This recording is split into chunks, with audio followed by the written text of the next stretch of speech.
Safe city ગણાતું Gujarat રાજ્ય માત્ર નામનું જ રહી ગયું છે। રાજ્યમાં દિન પ્રતિદિન ગુનાખોરીનો ગ્રાફ ઉપર જઈ રહ્યો છે। ત્યારે રાજકોટમાં એવી ઘટના બની કે જેનાથી સવાલ થઈ રહ્યો છે કે શું રાજકોટ જેવા વિકસિત શહેરમાં રાત્રે દીકરીઓ સુરક્ષિત નથી?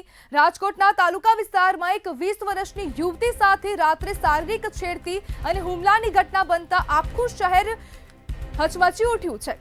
યુવતી પોતાના મિત્રો સાથે બર્થડે ઉજવી ઘરે પરત ફરી રહી હતી ત્યારે અજાણ્યા યુવકોની ટોળકીએ તેનો પીછો કરી છેડતી કરીને હુમલો કર્યો અને કપડાં ફાડી નાખ્યા। માત્ર એટલું જ નહીં, યુવતીની સાથે રહેલા મિત્રો પર પણ હુમલો થયો અને અંતે યુવતી બેભાન થઈ ગઈ અને આખરે પોલીસને જાણ થતા હુમલાખોર નાસી છૂટ્યા। પરંતુ પ્રશ્ન એ છે કે શું ગુજરાત જેવા સેફ સિટીના શહેરમાં મહિલાઓ માટે રાત્રિના સમયે બહાર નીકળવું અપરાધ સમાન છે? યુવતીની ફરિયાદના આધારે પોલીસ ત્વરિત કાર્યવાહી કરી રહી છે, પરંતુ શહેરમાં પોલીસના નાઇટ પેટ્રોલિંગ પર પણ સવાલો ઉભા થયા છે। જો નાઇટ પેટ્રોલિંગ થઈ રહ્યું છે તો આવી ઘટના કેમ બની રહી છે? આ ઘટના ચેતવણી છે કે હવે નહીં તો ક્યારે? રાજકોટ જેવા શહેરમાં હવે આવી ઘટના બની છે અને તેમાં યુવતી સાથે છેડતીનો પ્રયાસ કરવામાં આવ્યો છે અને આખરે પોલીસમાં જાણ કરતા જે આ અજાણ્યા યુવકો હતા તે નાસી છૂટ્યા હતા અને જે યુવતી હતી ત્યાં સમગ્ર જે તેની સાથે ઘટના થઈ તેના કારણે તે બેભાન પણ થઈ હતી। આપણી સાથે એડવોકેટ હિરલ જાની જોડાઈ ગયા છે। જી હિરલબેન, એ સેફ સિટીમાં યુવતીની સાથે છેડતી, શું કહેશો?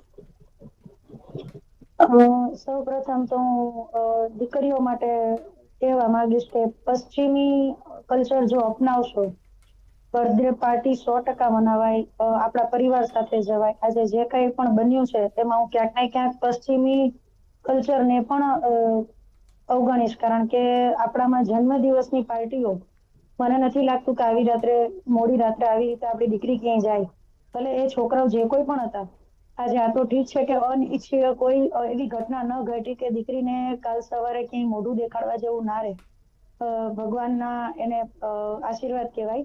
અધરવાઇઝ આવા લોકો જે ખરેખર છે આવારા તત્વો કે જેને આ જ કરવું છે, કાયદો બદલી ગયો છે, ઘણા બધા સેક્શન્સમાં ચેન્જીસ આવ્યા છે, પણ આજે કોઈ પણ આરોપીને ગુનો કરતા પહેલા સેજ પણ બીકવાર હજી રહેતી નથી, એવું હું ચોક્કસપણે કહીશ। નતર આવી ઘટના બને નહીં, હું નથી માનતી। હા, કઈ એને જૂનો કોઈ દાવ રાખીને કે એવો કઈ ખાર રાખીને આ કઈ બનાવ બન્યો હોત તો એ બીજા નંબરની વાત છે। બાકી યુવતીનું બેભાન થઈ જવું, છોકરા જે સાથે હતા એમના કપડા ફાટી જવા, ત્યાં સુધી જો કઈ પણ કાર્યવાહી ઈ લોકો તરફથી પણ ન થઈ તો ઘણો બધો વિચાર કરવાનો આવે કે માત્ર પોલીસ કે પ્રશાસન કે ન્યાયતંત્ર આમાં જો તમે સક્ષમ નહીં બનો તો મને નથી લાગતું કે આપણે પોતાને સેલ્ફ ડિફેન્સ, આપણું પોતાનું ધ્યાન દીકરી તરીકે રાખવું જ પડશે। હિરલબેન, નાઇટ પેટ્રોલિંગ વચ્ચે આવી ઘટના બને તે કેટલું યોગ્ય? નાઇટ પેટ્રોલિંગમાં જ્યાં સુધી મને જાણ છે ત્યાં સુધી આપણે પોલીસ વાળાને અમુક કિલોમીટર સુધી એમને ડાયરી આપેલો હોય, ક્રાઇટેરિયા કે તમારે આટલા ડાયામીટરમાં આ પેટ્રોલિંગ કરવાનું હોય છે। જ્યારે ત્યાંથી એ લોકો વયા જતા હોય છે ત્યાર પછી કદાચ આ ઘટના બની ગઈ હોય તો ગણી શકાય, પણ એ પણ નિંદનીય છે કે પેટ્રોલિંગ સમયે આ વસ્તુ બની છે તો એ પણ નિંદનીય છે અને ખરેખર શબ્દો નથી। દીકરી ખરેખર હેમખેમ છે એ જાણીને ક્યાંક ને ક્યાંક આનંદ થાય છે, પણ જો આ ઘટના બની છે, ખરેખર આવી ઘટના બીજી કોઈ યુવતી સાથે નહીં બને એની ગેરંટી કોઈ નથી।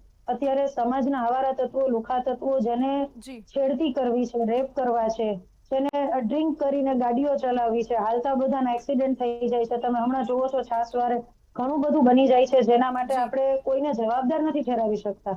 પણ હું એવું કહેવા માંગીશ કે દીકરીઓ પોતે સેલ્ફ ડિપેન્ડન્ટ રહે, પોતાનું ધ્યાન પોતે રાખી શકે। આજે ગુલાબ નહીં હશે ને હાથમાં તો ચાલશે, પણ એક તલવાર જેવી ગન કે એવું કંઈક તો રાખવું પડશે કે પોતાની સેફટી રાખી શકે। જી હિરલબેન, જ્યારે નાઇટ પેટ્રોલિંગ પણ થઈ રહ્યું છે, પરંતુ સવાલ મારો એ છે કે નાઇટ પેટ્રોલિંગ ખરેખરમાં થાય છે ખરા? અને જો ખરેખરમાં નાઇટ પેટ્રોલિંગ થઈ રહી છે તો આવા પ્રકારની ઘટના ન બનવી જોઈએ। ના, નાઇટ પેટ્રોલિંગ થાય છે, 100% થાય છે, અને અમુક એવા જે સેન્સિટિવ એરિયા હોય છે ત્યાં મને ખ્યાલ છે ત્યાં સુધી નાઇટ પેટ્રોલિંગમાં લેડીઝને પણ રાખેલા હોય છે, લેડી કોન્સ્ટેબલોને, જેથી કરીને કોઈ એવા બનાવ ન બને। અધરવાઇઝ એવું પણ છે કે 181 છે, 112 છે, હવે તો ઘણા બધા સરકારે સારામાં સારા પ્રયોગથી, પોતાના સારામાં સારા પ્રયત્નોથી મહિલાઓ કેવી રીતે સુરક્ષિત રહે એના ઘણા બધા ખાસા એવા કામ કર્યા છે, પણ આવું જયારે બની જાય છે ને ત્યારે ખરેખર એવું લાગે કે આપણે સરકારને દોષી કે ઠેરાવી કે દીકરીના પરિવારજનોને આપણે કંઈ કહી શકશું, કે કાયદાને કંઈ કહી શકશું, કે પોલીસ વાળાને આપણે કંઈ જલ્દીથી કહી શકશું કે ભાઈ આની અંદર ન્યાય કઈ રીતે મળે, કે આવા લુખા તત્વો બીજી વખત દીકરીને કંઈ ન અડે, કંઈ ન કરે, કંઈ હાનિ ન પહોંચાડે. પણ આ વસ્તુ જ્યાં સુધી આપણે સાંભળીએ છીએ ને ત્યાં સુધી જી આપણને એવું લાગે છે કે આપણે માત્ર ચર્ચા કરીએ છીએ. જેના પર વીતી છે ને એ ખરેખર હેડ્સ ઓફ છે કે એમાંથી એનો જીવ બચી ગયો છે. અને પેટ્રોલિંગ જે છે, પેટ્રોલિંગની વાત હું કરીશ તમને. પોલીસ જી વાળાની જે કાંઈ જવાબદારીઓ હોય છે જી એમાંથી એ લોકો ક્યારેય પેલું નથી કરતા. તો અમને ખ્યાલ છે એ લોકો ઉપર ઘણું બધું પ્રેશરાઇઝ બર્ડન હોય છે. રાત્રે પેટ્રોલિંગ કરવું પણ ઈઝી નથી હોતું ક્યારેક.